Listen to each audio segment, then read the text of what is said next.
পদ্মা বহুমুখী সেতু নির্মাণ প্রকল্প। কর্ণফুলী নদীর তলদেশে বহুলেন সড়ক টানেল নির্মাণ প্রকল্প ও ঢাকা আশুলিয়া এলিভেটেড এক্সপ্রেসওয়ে নির্মাণ প্রকল্পে অনিয়ম দুর্নীতির তদন্ত চলছে বলে জানিয়েছেন সড়ক পরিবহন ও সেতুমন্ত্রী শেখ রাবিউল আলম।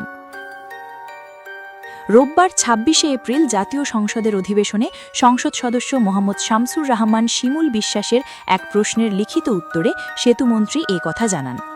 এ সময় স্পিকার হাফিজ উদ্দিন আহমদ বীর বিক্রম অধিবেশনে সভাপতিত্ব করেন।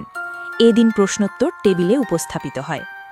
মন্ত্রী বলেন, আওয়ামী ফ্যাসিবাদী সরকার গত ১৬ বছরে সড়ক পরিবহন ও সেতু মন্ত্রণালয়ের সেতু বিভাগের অধীন ৩টি মেগা প্রকল্প গ্রহণ করেছে। এগুলো হল পদ্মা বহুমুখী সেতু নির্মাণ প্রকল্প, কর্ণফুলী নদীর তলদেশে বহুলেন সড়ক টানেল নির্মাণ প্রকল্প ও ঢাকা আশুলিয়া এলিভেটেড এক্সপ্রেসওয়ে নির্মাণ প্রকল্প।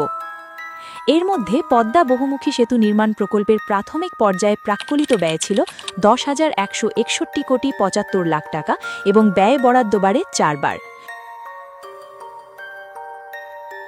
কর্ণফুলী নদীর তলদেশে বহুলেন সড়ক টানেল নির্মাণ প্রকল্পের প্রাথমিক পর্যায়ে প্রাক্কলিত ব্যয় ছিল ৮,৪৪৬ কোটি ৬৩ লাখ টাকা এবং ব্যয় বরাদ্দ বাড়ে ২ বার।